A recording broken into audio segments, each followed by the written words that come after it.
Hi friends, welcome to my channel. ఈరోజు recipe వచ్చేసి మినపగారెలు. దేవి నవరాత్రుల్లో అమ్మవారికి మనం 4వ రోజు మినపగారెల్ని ప్రసాదంగా చేసి పెడుతూ ఉంటాము. మినపగారెల్ని గ్రైండర్లో పిండి రుబ్బకుండా మిక్సీలో కూడా మనం పిండి పట్టేసుకొని మంచిగా పైన క్రంచీగా లోపల బాగా ప్లఫీగా వచ్చేట్టుగా స్పాంజీగా చేసుకోవచ్చు అనమాట.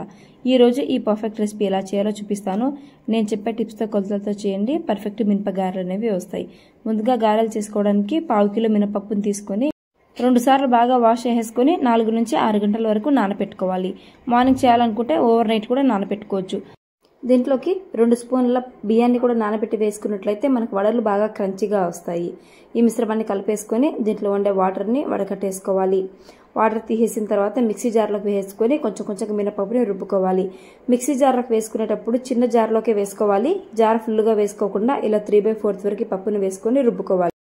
పప్పు సగం మెదగాక దీంట్లోకి 2 స్పూన్ల వాటర్ యాడ్ చేసుకుని ఒకసారి బాగా మిక్స్ చేసి మళ్ళీ రుబ్బుకోవాలి. పప్పు అనేది చూడండి ఇలా స్మూత్ పేస్ట్ లాగా రావాలి. మనం ఎంత స్మూత్ గా పిండిని రుబ్బుకుంటే మనకు వడలు అంత బాగా వస్తాయి అన్నమాట.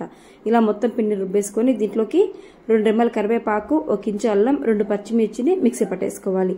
కచ్చాపచ్చగా దంచుకున్న ఈ మిశ్రమాన్ని మనం ముందుగా రుబ్బి పెట్టుకున్నాం కదా మినపప్పు, ఆ పప్పు మిశ్రమంలోకి యాడ్ చేసేసుకోవాలి.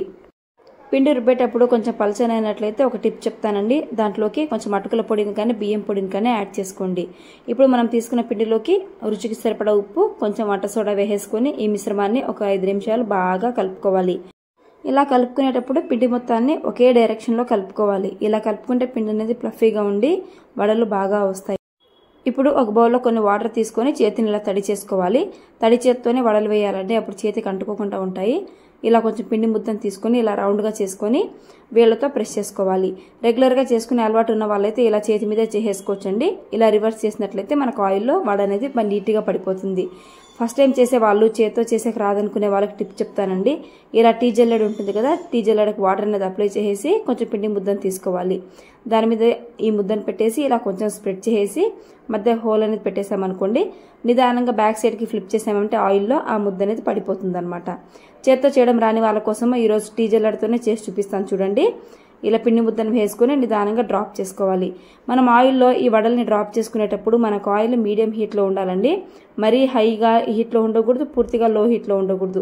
ఎక్కువ హీట్లో ఉంటే చాలా తొందరగా కలర్ వచ్చేసి లోపల కాలవన్నమాట. కాబట్టి మీడియం ఫ్లేమ్లో ఆయిల్ని పెట్టేసుకొని ఇలా ఎన్ని వడలైతే మనకు ఆయిల్లో పడతాయో అన్ని వడల్ని వేసేసుకొని ఒక పక్క మంచి కలర్ వచ్చిన తర్వాత రెండో పక్కకు తిప్పుకొని 2 పక్కల మంచి గోల్డెన్ కలర్ వచ్చేంత వరకు వీటిని బాగా వేయించుకోవాలి. మీడియం ఫ్లేమ్లో పెట్టి వేయించుకుంటే బాగా వేగుతాయి, పైన లేయర్ క్రంచీగా కూడా వస్తుంది. ఇలా మంచి కలర్ వచ్చి వేగిన తర్వాత వీటిని ఆయిల్లోంచి తీసేసి టిష్యూ ఉండే పేపర్లోకి వేసేసుకోండి. అలా టిష్యూ ఉండే పేపర్లోకి వేసుకున్నట్లయితే ఉండే ఆయిల్ ఏమైనా ఎక్సెస్ ఉన్నట్లయితే మనకు పేపర్కి అంటుకుంటుంది. ఇలా చేత్తో చేసుకునే వాళ్ళైతే నెక్స్ట్ బ్యాటర్స్ అన్ని చేత్తో కూడా వేసేసుకోవచ్చు. చేత్తో వేసుకునే కంటే కూడా ఫస్ట్ టైం చేసే వాళ్ళు టీ జల్లెడతో వేసుకోండి, భయం లేకుండా ఈజీగా వేసుకోవచ్చు. ఇలాగనే బ్యాచెస్ వైజ్గా మనకు తీసుకున్న వడలన్నీ ప్రిపేర్ చేసేసుకోవాలండి. చాలా సింపుల్గా చూపించానని అనుకుంటున్నాను. ఈ రెసిపీ కానీ మీకు నచ్చితే ఒకసారి ట్రై చేయండి. మీకు ఎలా వచ్చిందో కామెంట్ చేయండి. నా ఛానల్ ఎవరైనా ఫస్ట్ టైం చూస్తున్నట్టయితే ప్లీజ్ లైక్ చేయండి, షేర్ చేయండి, సబ్స్క్రైబ్ చేసుకొని పక్కనే ఉన్న బెల్ ఐకాన్ క్లిక్ చేసి ఆల్ అనే ఆప్షన్ని సెలెక్ట్ చేసుకోండి. Thanks for watching.